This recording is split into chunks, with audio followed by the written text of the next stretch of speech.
नमस्कार। क्या आप कोई इंटरव्यू देने जा रहे हैं?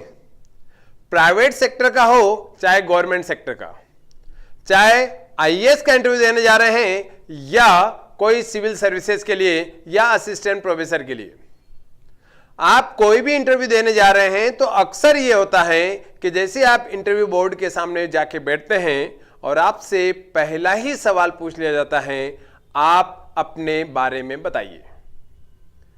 कभी कभी तो यहां तक पूछ लिया जाता है कि आप लगातार 1 मिनट या 2 मिनट तक अपने बारे में बताइए। तो जनरली ऐसा होता है कि इंटरव्यू देने वाला बंदा मात्र अपने नाम, अपने पेरेंट्स के बारे में या अपने एजुकेशन के बारे में बताकर ही रुक जाता है। तो मैं आज आपको बताने जा रहा हूं कि हमें अपने इंट्रो के दौरान क्या क्या पॉइंट्स बताने होते हैं। आप जब अपना इंट्रोडक्शन दे रहे हैं और आपसे पूछा गया कि अपने बारे में बताओ, मतलब आपके इंट्रोडक्शन के बारे में बताइए, तो हमें अपने बारे में सब कुछ बताना है और कौन कौन से बिंदु हैं तो वो मैं आपको बताने जा रहा हूं। जब आपसे इंटरव्यू बोर्ड में पूछा जाए कि आप अपना इंट्रो बताइए, आप अपना परिचय दीजिए या आप अपना इंट्रोडक्शन दीजिए, तो आपको कम से कम ये 8 पॉइंट जरूर बताना चाहिए, कम से कम। अभी इसमें और पॉइंट जोड़े जा सकते हैं, उस पर फिर आगे चर्चा करेंगे। लेकिन ये पॉइंट क्या हो सकते हैं, ये सीक्वेंस इस प्रकार से आप रख सकते हैं। इसमें भी कुछ चाहे तो आगे पीछे कुछ सीक्वेंस कर सकते हैं। पहला पॉइंट जो मैं बताने जा रहा हूं वो ये है कि अपना एक्सपीरियंस आपको सबसे ज्यादा महत्वपूर्ण होता है। किसी भी जॉब के लिए या किसी भी पोस्ट पर सिलेक्शन के लिए पहला पॉइंट बड़ा महत्वपूर्ण है और उसका नाम मैं बताने जा रहा हूं, जो है एक्सपीरियंस। आपके पास में अभी तक का क्या एक्सपीरियंस है, क्या अनुभव है आपका। यदि जिस पोस्ट पे जाना चाह रहे हैं, जैसे मान ले आप आईएएस की पोस्ट पे जाना चाह रहे हैं, तो समाज से संबंधित आप काम करेंगे और सोसाइटी से संबंधित जो फील्ड में जो बाधाएं, जो समस्याएं आती हैं, उनके बारे में आपका क्या क्या नॉलेज है।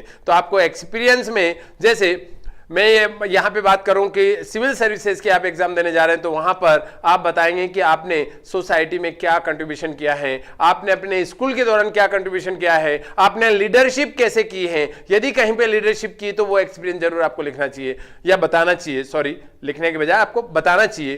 तो आप जब ये अपना एक्सपीरियंस बताते हैं तो उससे जो एकदम फ्रेशर हैं, जिसके पास किसी प्रकार का अनुभव नहीं है, उससे आपको मार्क्स ज्यादा मिलेंगे। यदि आप असिस्टेंट प्रोफेसर का इंटरव्यू देने जा रहे हैं और वहां पर आपने अपना एक्सपीरियंस बताया कि भाई आपको 2 साल का, 3 साल का, 1 साल का पढ़ाने का अनुभव है, तो जरूर आपके मार्क्स ज्यादा मिलेंगे, क्योंकि आप एकदम फ्रेशर नहीं है बल्कि आपके पास में अनुभव है और उसका लाभ जरूर आपको मिलेगा। अगला पॉइंट आता है आपका कि आपका गोल क्या है। बिना गोल के यदि आप इंटरव्यू में अपना इंट्रो दे रहे हैं तो बहुत ज्यादा इफेक्टिव नहीं होगा, क्योंकि गोल आपका पर्सनैलिटी बताता है, गोल आपके विजन को बताता है, गोल आपको विजनरी बनाता है और यह बताता है कि आप आगे की सोचने वाले हैं, आप दूर तक सोचने वाले हैं। आप ये गोल के माध्यम से ही समझ में आएगा कि आप अपने समाज के बारे में या जिस पोस्ट पे जा रहे हैं उसके बारे में क्या क्या सोचते हैं। इसलिए गोल आपको जरूर बताना चाहिए। अगला पॉइंट होगा, अपनी हॉबी आपको बताना होता है। जनरली बहुत सारे लोग ऐसे होते हैं कि अपनी हॉबी को स्किप कर देते हैं, लेकिन यह सबसे बड़ी गलती होगी। दोस्तों, हॉबी मतलब शौक। यदि आपके लाइफ में कोई हॉबी ही नहीं है तो फिर ऐसा लगता है कि आप नीरस हैं, आपके पास में कोई जीवन में कोई महत्वपूर्ण चीजों पर ज्यादा आपको इंटरेस्ट है नहीं है, और यदि नहीं है तो फिर वो कहीं दूसरे व्यक्तियों की तुलना में आपको कमजोर बना रहा है। तो आपको अपनी हॉबी, अब हॉबी कई टाइप की होती है, कौन सी हॉबी आपके लिए सुटेबल है और इस हॉबी का आप जिस पोस्ट पे जा रहे हैं उस पर क्या लाभ मिलने वाला है, आप सोसाइटी को क्या, इस हॉबी से सोसाइटी को क्या लाभ देने वाले हैं, उसका फायदा ये हॉबी को बताने से इंटरव्यू में आपको अधिक नंबर मिलने की संभावना होगी। तो दोस्तों, इसके बाद हॉबी के बाद सब्जेक्ट। यदि आप आईएएस का इंटरव्यू दे रहे हैं तो वहां पर मेंस में आपको एक सब्जेक्ट लेना होता है। यदि आप असिस्टेंट प्रोफेसर की इंटरव्यू दे रहे हैं तो वहां पर आपका इंडिविजुअल सब्जेक्ट होता है। या फिर किसी अदर फील्ड में जा रहे हैं, स्पेसिफिक है कोई पोस्ट, तो उसके बारे में यदि आप बताने जा रहे हैं तो आपको सब्जेक्ट आप जरूर बताना चाहिए कि कौन से सब्जेक्ट में आप स्पेशल हैं, स्पेसिफाई हैं, आप कौन से सब्जेक्ट में स्पेसिफाई हैं, ये जरूर आपको बताना चाहिए। दोस्तों इसका बड़ा इंपॉर्टेंस होता है, लेकिन हर इंटरव्यू में आपको ये बताने की जरूरत नहीं है, वहीं बताना होता है जहां पर इसका महत्व है। इसके बाद में आपको एजुकेशन में क्या बताना है, तो आप अपने प्राइमरी लेवल से लेकर middle, high school, high secondary और कॉलेज तक के बारे में आपको बताना चाहिए। आपने कोई अदर स्किल डेवलप की है और यदि आपने कोई डिप्लोमा भी किया है तो उसके बारे में जरूर बताना चाहिए। बहुत सारे लोग अदर फील्ड का यदि कोई डिप्लोमा कर लेते हैं तो वो नहीं बताते हैं। मेरे हिसाब से बताना चाहिए, क्योंकि उसका तो नॉलेज है ना अपने को। और यदि उसका नॉलेज है और सवाल पूछ रहा है तो जो नॉलेज के जिसके बारे में आप जानते हैं उसी के बारे में आपसे सवाल पूछा जा रहा है तो शायद आप अच्छे से आंसर दे पाएंगे। ठीक है, तो एजुकेशन के बारे में इस प्रकार से।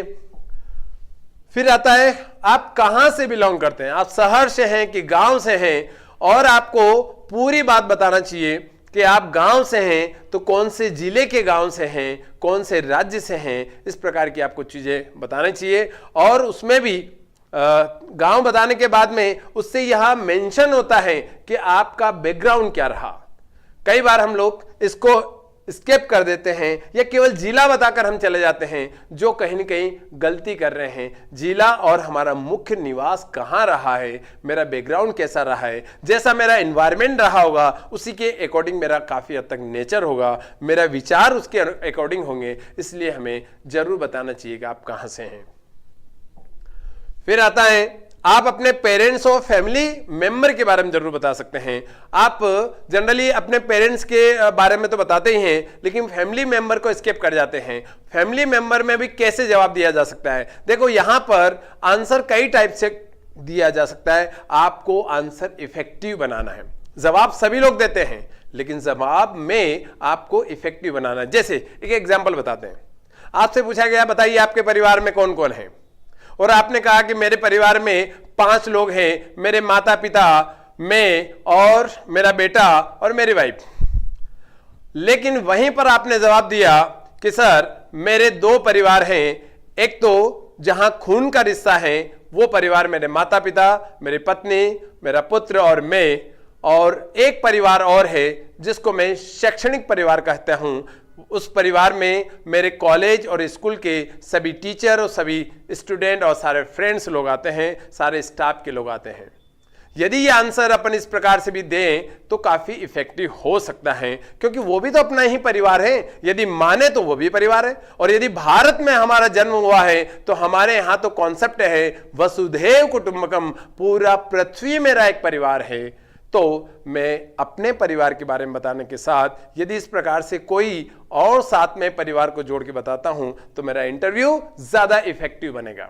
ठीक है, तो और लास्ट में मैं आपको बताने जा रहा हूं कि अपने नाम के बारे में जरूर बताना है। तो नाम तो बताना ही होता है, लेकिन नाम में कुछ विशिष्ट हैं, तो नाम के पर्यायवाची या कोई अपना नाम किसी व्यक्ति विशेष से या कोई आदर्श व्यक्ति से संबंधित है तो उनके बारे में भी हमें जानकारी रखनी चाहिए। और हमारे नाम के पर्यायवाची भी याद रखना है, विलोम भी याद रखना है, और यहां तक ये ध्यान रखना है कि कोई हमारे नाम से संबंधित कोई व्यक्ति जो वर्तमान में बहुत चर्चा में है तो उनके बारे में हमको पता होना चाहिए, ताकि उनका कभी सवाल पूछा जाए तो हम आंसर दे सकें।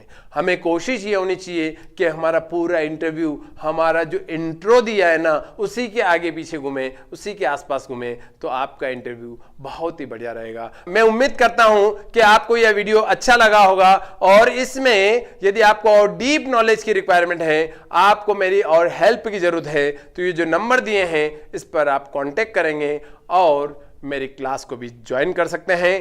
नमस्ते, जय हिंद।